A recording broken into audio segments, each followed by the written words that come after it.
Good morning, everyone. So here. It is Friday, April 27th, last Friday of the month. That is not particularly entertaining, but for the wake up rundown, we have something special for you. Once again, not really, but our topic of the day is the mindset of different roles in the game. For example, lately I've been trying to practice my AD carry more. Might be playing on a team in that position. For the longest time, I've been a big Corki player, and I think Corki is really strong, and they finally caught on to him in tournaments. I guess in Hanover, maybe a little bit before then. Dignitas was playing him a lot, but now like all the pro teams are playing quite a bit, and I love him because he has a really strong mid game, like right around level 6, and right for the couple of first fights, he does a lot of damage, probably outshining all the other AD carries, and in particular, he can, kind of poke from really far away. So even if he's zoned out of the fight by a bruiser, he can poke back into the fight and maybe hit those back lines as well. But the point of the day is every role in the game takes a different mindset as you are playing it. Now, what do I mean by that? Well, I think I most align myself to a support role, and as a support, my main goal is to protect the carry. Now, I ward the map, protect the carry, kind of control team fight positioning.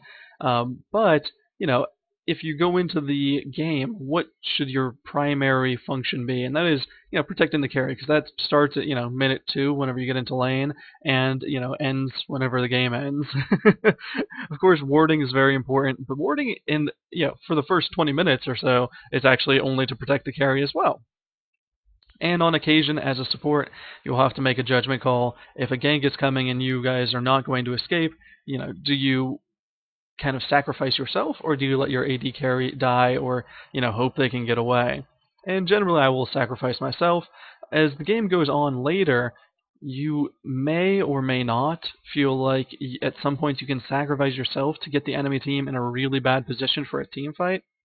Um, it seems kind of counterintuitive, but as a support, dying sometimes is pretty helpful. Now, let me say that all of your aura items, for example, Aegis, and all of your passives and whatnot, whether you're Soraka with that 16 magic resistance or Janna with that 3% movement speed boost, those go away if you're dead.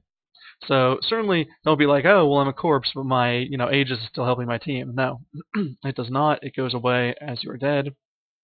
And you really want that to be up the whole team fight, because that is a very cost-efficient item, not only for yourself, but for everyone on your team. That being said, if the enemy team really blows a lot of spells on you as the support, they are likely to be disadvantaged in the ensuing team fight. Now, I'm not saying this as an excuse for like getting bursted down or being caught out. That's going to happen too by virtue of you placing wards. But I mean, in the times when your whole team is ready to fight, if you kind of show yourself around a corner or something like that, ideally your tank is going to go in, but I'm not that patient. Sometimes I will go in, and the result is they waste a bunch of their ultimates on you, the support. And now sometimes you can even survive, because supports are deceptively tanky, especially if you kind of rush that Aegis.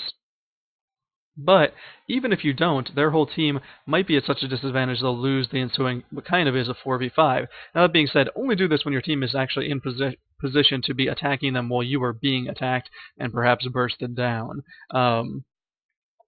Especially with Janna, it works out pretty splendidly, because if you do get away, even with minimal amounts of life as Janna, you can still affect the team fight because you have about 850 range on your shield, and your tornado scales up to about 1700 range. So you're still able to hit people and protect people out of range of the enemy, unless the enemy wants to burn another flash and cool down on you. So that's kind of the support mentality: is protect at all costs. Your life is not quite as important as the other people's lives. As a jungler, your mentality is more, where can I get an advantage? But you kind of have to be brave in the sense that oftentimes you have to take chances when you're trying to get kills and whatnot. It frequently frustrates me when we have like a bruiser top lane and a really sturdy jungler like a Warwick or someone along those lines, and they're about to go for a kill on top lane and they don't dive. Now, I'm not going to advocate diving, But the thing is, once you get to like level 9, and if you have wriggles or some other form of, armor, the tower's actually not hurting you that much, and you can dive. And, that's how a lot of ganks are going to be successful in top lane, because, potentially they have it warded. If you're doing an inlane gank, they might be able to get back to their turret, but you have to realize you can probably tank a couple of shots once you're at level 9 or so. Now, early in the game, of course, stay away from those turrets. They really hurt. But as the game progresses, those outer turrets don't hurt tanky people quite as much. Now, coming around kind of full circle, I'm not really going to talk about the top lane bruiser so much, or the AP mid carry. The AP mid carry has a unique role, but it kind of changes with which champion you have. For example, if you're Annie, you just really want to make sure you can front load your burst on the enemy team. What happens from there isn't incredibly important. Whereas if you're, certain other AP champions, you want to sit in the back and pick and choose your spots. As an AD carry, this is where I kind of get, out of sorts, you have to be selfish. Like, that is the role of the game. What do you mean by you have to be selfish? Well, you really want those CS. You really should ignore most other things outside of getting those CS. And sometimes I see, like, Doublelift take this to the extreme, wherein he won't help his team out with Dragon. He'll be kind of oblivious to everything else going on the map except getting that farm. And now I think that's taking it to an extent it shouldn't be. But at the same time, you do have to have this, mentality of selfishness where you want all the CS for yourself. You want as much time alone in a lane as you can possibly get without making your team lose. Because as an AD carry, you are in a position where you're at a disadvantage to the middle and top laners and to the jungler. Your levels, you should be, if everything is going like regularly, you're probably, 2 levels behind mid and a level behind the jungler. That means you're a little bit weaker than them, and they are all better than you mid-game. Bruisers and AP carries, they're going to beat you generally in a one-on-one fight. The AP carries should be able to burst you down. The bruisers should be able to outlast you in a fight. And that goes on until really late game when you get, a full item set. But even at that point, depending on the carry and depending on how fed that bruiser is, they might be able to 1v1 you, and that's where kind of the support comes in. But mainly the mentality you have to have as an AD carry is let your team do the dirty work for you. Let them go place the wards. Let them initiate. Let them protect you. Let them take a lot of damage before you kind of present yourself as a willing and able target to the other team. For example, the other day I was like playing a Vayne, and it was kind of unusual circumstances because their Aurelia was like 8-0 or something. But it's just like, wow, I got bursted down so fast because I didn't really have a support. I had a Blitzcrank support.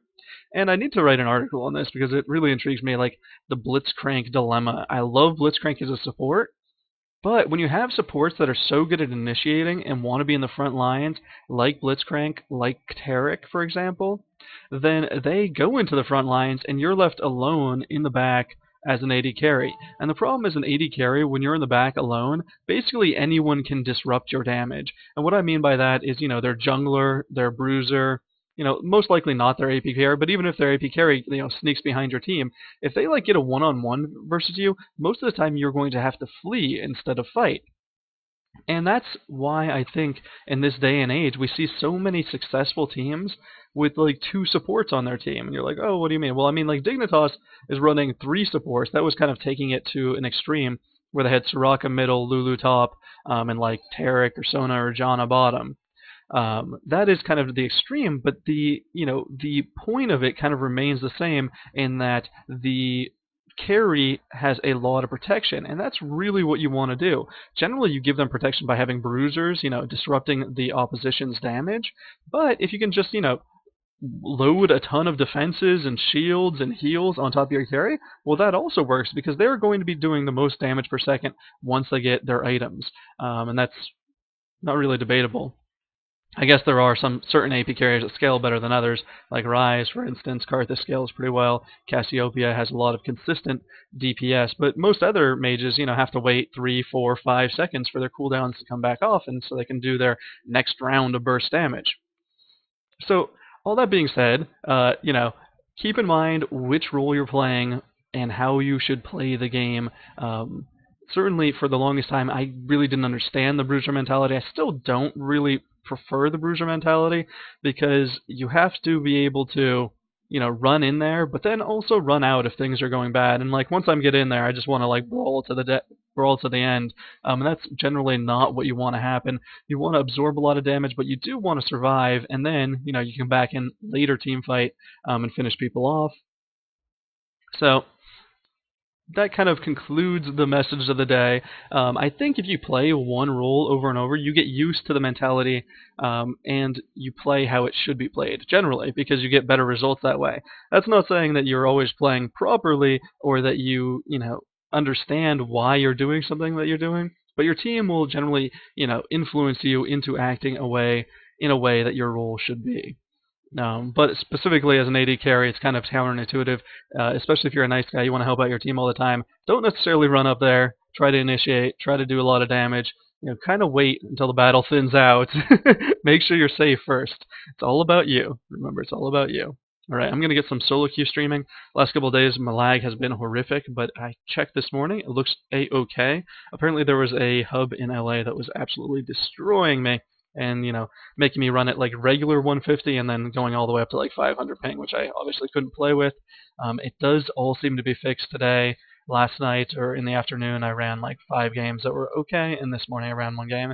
So we seem to be good to go. We seem to be golden.